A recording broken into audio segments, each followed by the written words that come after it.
ஆழ்வார் எம்பெருமானார் ஜீயர் திருவடிகளே சரணம். ஜீயர் திருவடிகளே சரணம். Sri Bhagavad Gita 14th chapter, Gunatraya Vibhaga Yogam.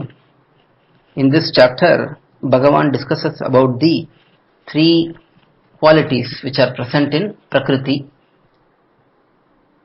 Sattvam, Rajas, Tamas are the three qualities. Prakriti here relates to 24 elements of matter, starting from Mula Prakriti, Mahan, Ahankaram, Manas, and then 5 Karmendriyams, 5 Jnanendriyams, Panchabhutams, 5 great elements, and 5 Tanmatras, subtle elements. So all of these 24 elements have Sattvam, Rajas and Tamas. They all originate from Mula Prakriti. It is transformation of Mula Prakriti which results in these 23 other elements. Since Mula Prakriti has Sattvam, Rajas, Tamas, it is also present in the transformed resulting entities. So Bhagavan is identifying the differences between these three qualities, the nature of these three qualities, the result of having these qualities, and so on. We have seen up to the 9th shlokam. We have to start seeing from the 10th shlokam. Bhagavad Ramanuja has given a beautiful commentary for Bhagavad Gita in the name of Sri Gita Bhashyam. Vedanta Charya has given Tatparya Chandrikai, which is another Sanskrita Vyakhyanam. Puttur Sri U.A. Krishnaswamy Iyengar has given an elaborate Tamil commentary based on these existing Sanskrita commentaries. As part of that, he has also explained the word-by-word meanings for all these shlokams in Gita. We have translated that into English. With the help of that, we are going through simple meanings for Bhagavad Gita.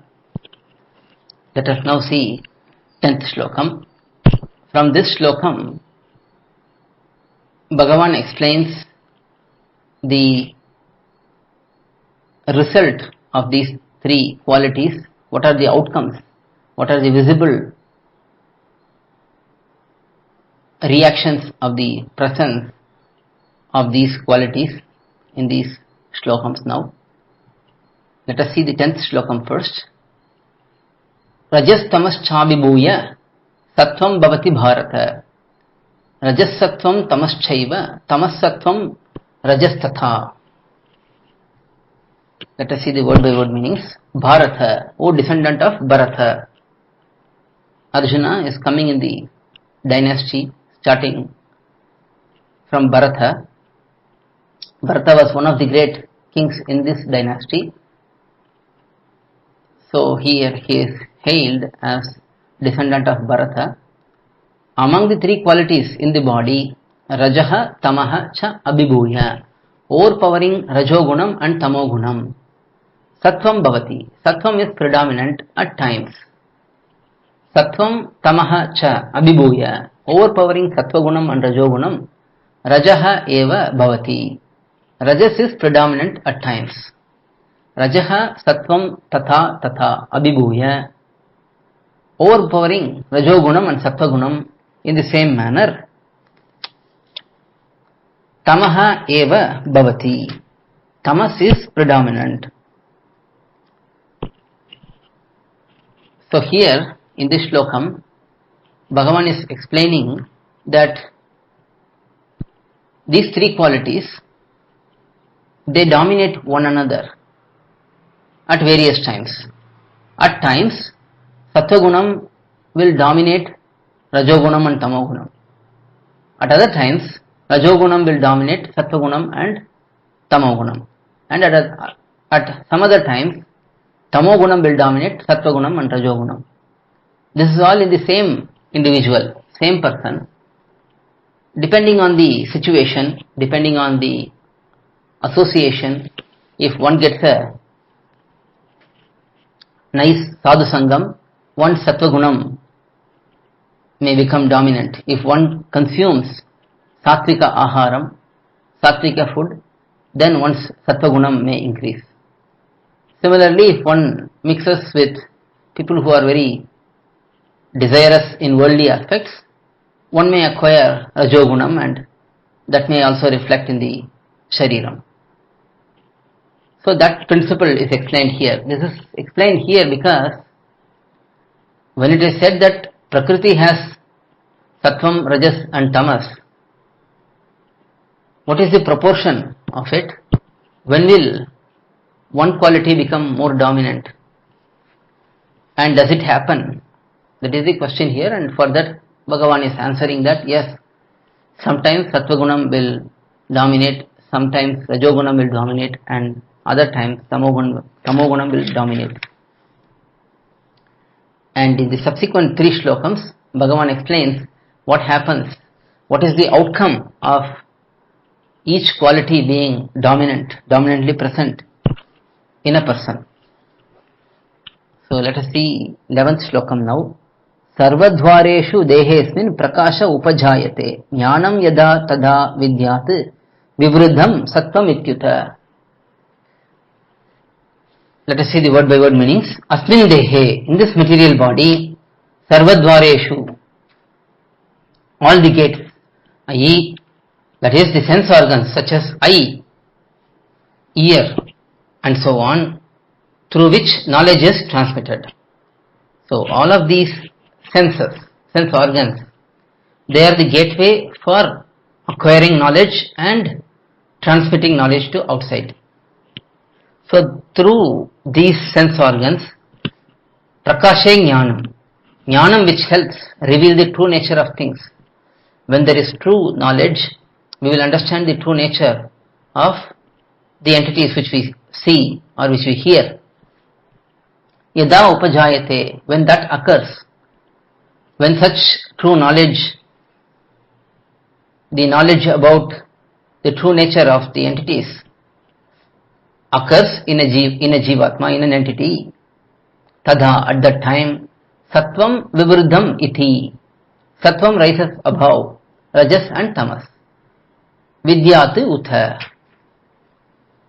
you shall know, says Bhagavan says to Arjuna that you shall understand, you shall know that when the sense organs grasp true knowledge, when they understand the true nature of things, then you understand that Sattva Gunam is dominant above Rajogunam and Tamogunam. That is 11th slokam. Next, 12th slokam. Lobha pravrittir arambha karmanam ashamah spruha rajasyetani jayante vivruddhe Bharatarshabha. Bharatarshabha, O best among Bharata clan.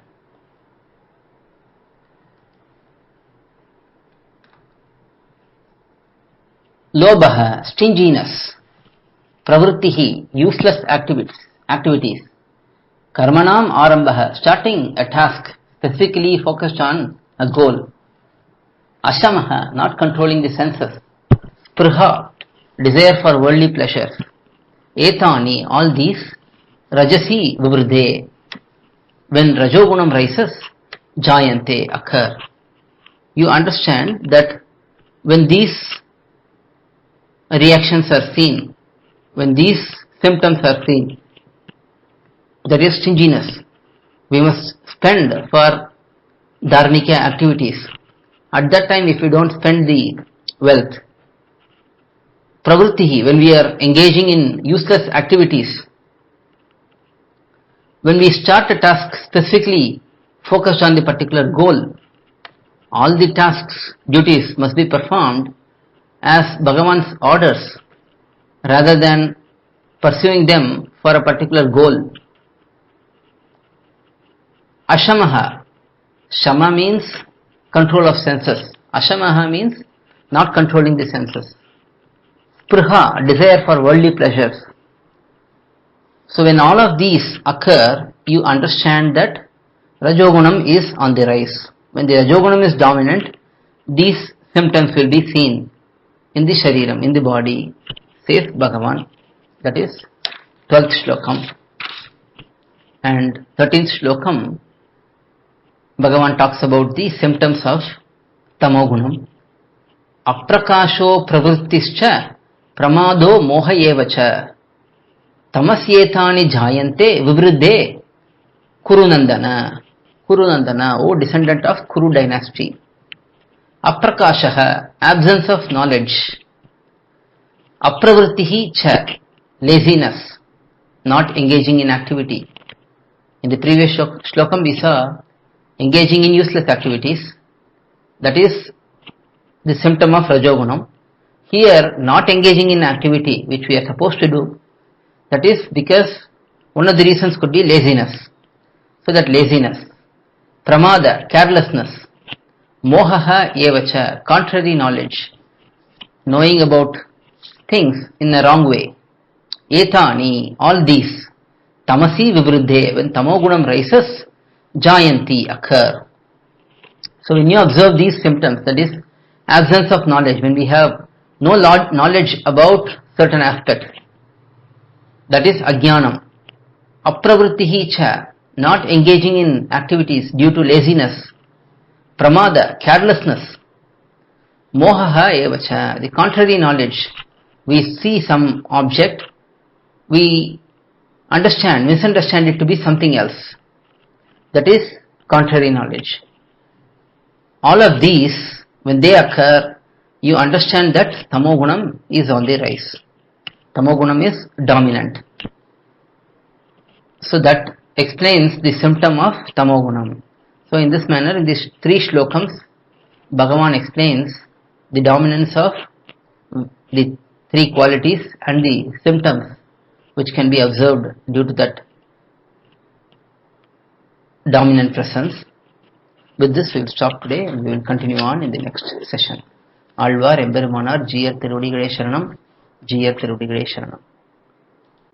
To learn such valuable information about our Sri Vaishnava Sampradaya, please download KOYIL, KOYIL app from Google Play Store or Apple App Store. Our website is koyil.org, KOYIL.org.